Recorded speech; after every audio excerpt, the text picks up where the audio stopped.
Bonjour, je vous présente quelques réflexions qui sortent d'une enquête qui s'appelait Manger au temps du coronavirus, qui a consisté à enregistrer les réactions, les idées, les actions de personnes qui ont bien voulu nous répondre pendant la crise du coronavirus et plus particulièrement pendant le confinement.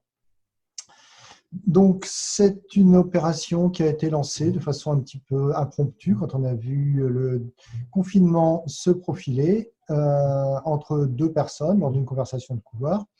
Mais très vite, nous avons mobilisé d'autres partenaires avec qui nous travaillons depuis longtemps et dont on savait qu'ils partageaient nos façons de voir, nos préoccupations et surtout nos façons de faire.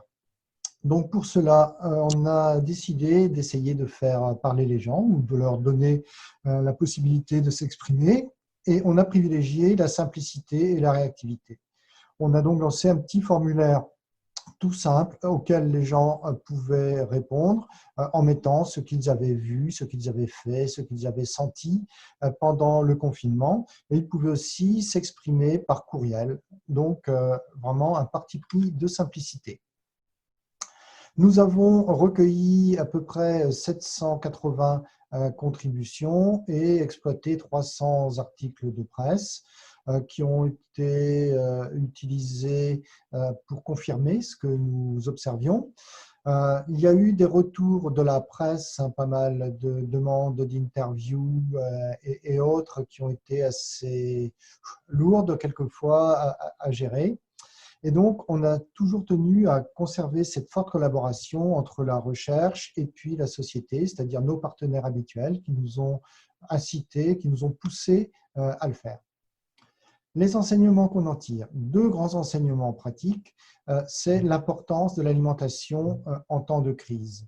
À la fois comme moyen d'assurer une sécurité ou de contribuer à une sécurité qui est menacée par ailleurs, la réassurance par rapport aux menaces extérieures, mais aussi l'explosion des inégalités.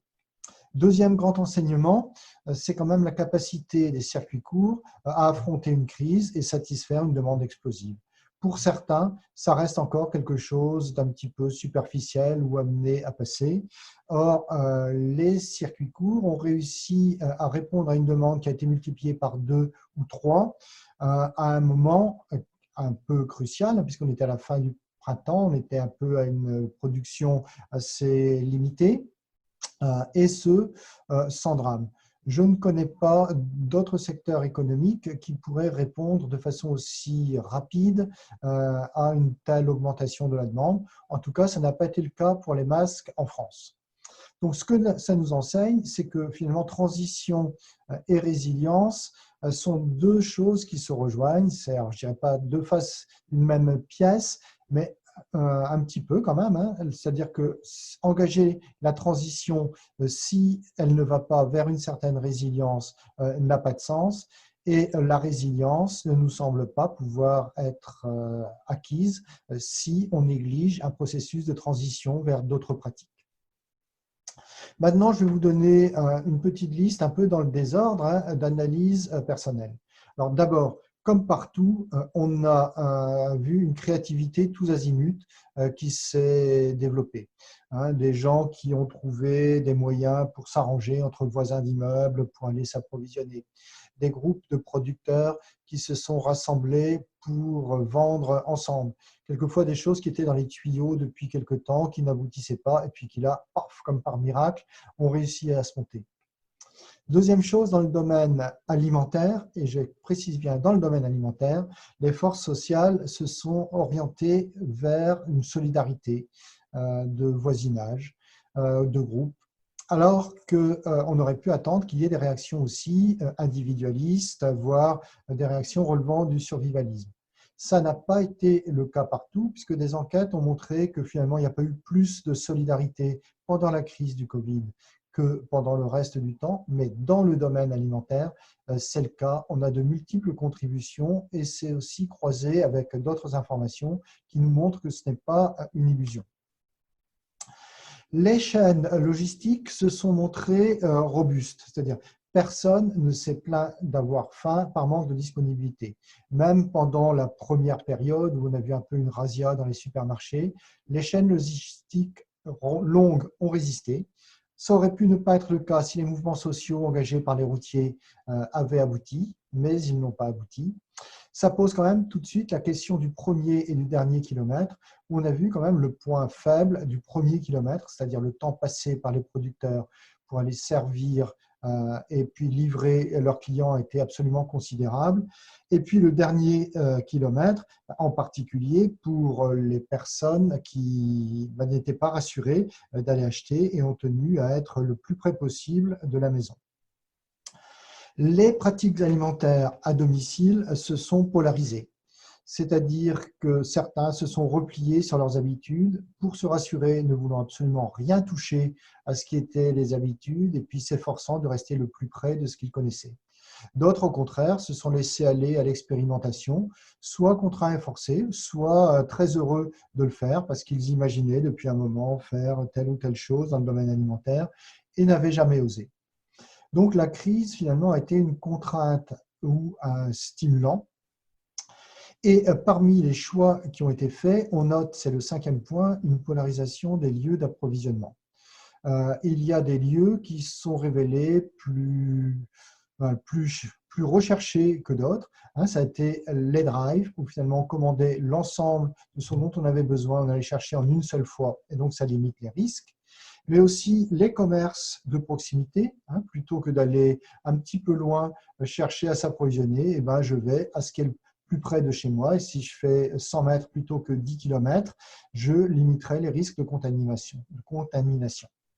Et puis, bien entendu, les circuits courts qui ont connu une demande absolument explosive pour différentes raisons. D'une part, pour ne pas rajouter une menace alimentaire à la menace sanitaire, mais aussi parce que souvent, ils étaient relativement disponibles et puis bien approvisionnés, bien achalandés. Ce qui pose la question des formes de proximité. On dit souvent en France que la restauration collective, en particulier des écoles, est absolument déterminante pour le poids économique des circuits courts. Ça a été démenti par les faits, nous le répétons depuis des années, mais en gros, quand les cantines ont fermé, ça a été pour la plupart des producteurs, même pas mal, sauf ceux qui avaient tenté l'aventure d'avoir comme client pratiquement unique, ou en tout cas essentiel, ces circuits de la restauration collective. Ceux-là, bien entendu, ont souffert. Par contre, les autres ont beaucoup plus souffert de la fermeture des marchés, qui est quand même le lieu déterminant sur le plan économique de la vente en circuit court. Mais comme je le disais précédemment, il y a eu l'imagination qui a fait son œuvre, et puis il y a souvent des palliatifs qui ont été trouvés, soit vendre à la ferme, soit vendre en groupe, soit se mettre d'accord avec des restaurants ou un groupe de consommateurs. Et donc même les marchés, qui sont vraiment des quantités déterminantes dans la vente en circuit court, n'ont pas été stérilisants pour toutes ces formes. Concernant la sécurité sanitaire, on nous interrogeait régulièrement, les journalistes, sur dire finalement, qu'est-ce qui est le plus sécurisant ou où est-ce qu'on est le plus en sécurité? Est-ce que c'est au supermarché? Est-ce que c'est sur le marché local? Est-ce que c'est dans une ANAP? Il n'y a pas de réponse. La sécurité sanitaire a été assurée ou pas par des décisions locales. Partout, on a vu des bonnes décisions, des bons modes d'organisation, et partout, on en a vu aussi des mauvais ou, disons, des modes d'organisation qui laissaient à désirer. Certains, craignant d'être accusés en premier lieu, et je pense aux ANAP en particulier, ont tenu à être particulièrement exemplaires. Souvent, les AMAP sont allés un petit peu plus loin que ce qu'on exigeait d'elles, parce que, d'une part, ça fait partie de leur ADN de vouloir bien servir leurs clients, mais aussi parce qu'elles craignaient d'être les premières accusées. On a beau être 15 ans après l'éclosion des circuits courts citoyens, elles restent encore un petit peu accusées ou suspectes de la part de certaines organisations de filières notamment. Sur le budget alimentaire des ménages, on a vu apparaître sur la fin de la période de confinement des signes de détresse assez important. Il y a des ménages qui ont plongé sous la ligne de la détresse alimentaire, qui auparavant étaient juste au-dessus, qui sont passés juste en dessous, mais qui du coup se sont retrouvés dans une situation dans laquelle ils ne pensaient pas arriver un jour. En plus, ces ménages ne sont pas connus des associations ou de tous les dispositifs d'aide alimentaire, et c'est donc une grande crainte qu'on a pour la suite que ces ménages, parce que malheureusement, le chômage aidant, les manques de ressources aidant, ça risque de durer un petit peu. Les budgets des ménages ont augmenté, alors quelquefois pour des facteurs objectifs. On a vu pas mal de ménages passer par exemple de 2 à 3 ou 4 quand des enfants sont venus se réfugier. Certains repas ont été pris à la maison et pour les ménages dont les enfants étaient dispensés de paiement à la cantine, par exemple, ça fait une charge supplémentaire qui a quelquefois été importante. Mais on a vu aussi les limites cognitives dans l'évaluation du budget des ménages. Certains disaient « Ah bah, je dépense plus parce que mon budget dans les magasins a augmenté », sans prendre en considération qu'auparavant, il y avait un budget qui était dépensé dans les cantines ou les restaurants. 9e point, la proximité, quelquefois, ou le local ont quelquefois été un petit peu réinterprétés. C'est-à-dire qu'on est habitué, nous, à manipuler ce concept de proximité ou de local quand il s'agit de produits issus des producteurs du coin. Un certain nombre de consommateurs l'ont interprété comme tout ce qu'il y a à côté de chez moi, y compris la supérette qui est juste à côté. Sur le rôle des pouvoirs locaux, on a vu beaucoup de choses. On a vu quand même une montée en puissance des maires, et je dis bien des maires ou des élus communaux, ce qui est un petit peu nouveau parce qu'on parle beaucoup en France des intercommunalités qui ont le vent en poupe. Et là, ce sont vraiment les maires qui, au nom de leurs compétences, par exemple, sur les centres sociaux, de leurs compétences sur les marchés, se sont retrouvés aux manettes et se sont retrouvés quelquefois dans des situations un petit peu conflictuelles avec l'État, notamment en ce qui concerne l'ouverture des marchés. Pour terminer, beaucoup nous interrogent sur est-ce que ça va continuer comme avant.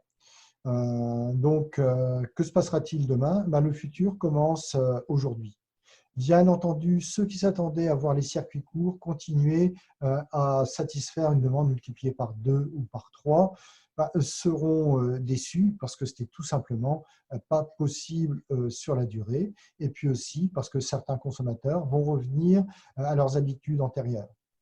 Et le futur commence aussi maintenant parce que dès qu'on a vu se poindre la fin du confinement, tout le monde a prétendu avoir été conforté par la crise, qu'il s'agisse des organisations traditionnelles qui ont quelquefois emprunté le vocabulaire des organisations plus alternatives, ou bien qu'il s'agisse des forces qui militaient plutôt pour une organisation plus locale. Finalement, tout le monde trouve matière à dire que l'histoire lui a donné raison. Donc, pour terminer, je vous dirai quelques mots des suites. Donc, nous allons poursuivre l'analyse des données, les croiser avec d'autres enquêtes pour être sûr qu'il n'y a pas de surinterprétation de ce que nous disons. Nous allons aussi élaborer des conclusions et des recommandations. Ça a déjà été le cas lors d'un échange avec le Sénat. Et tout ce corpus va nous permettre à lancer des recherches-actions. Il y a des stages qui ont été lancés dans des îles, par exemple, pour faire des analyses territoriales. Il y a une comparaison internationale qui se fera à Rennes à la fin du mois de novembre.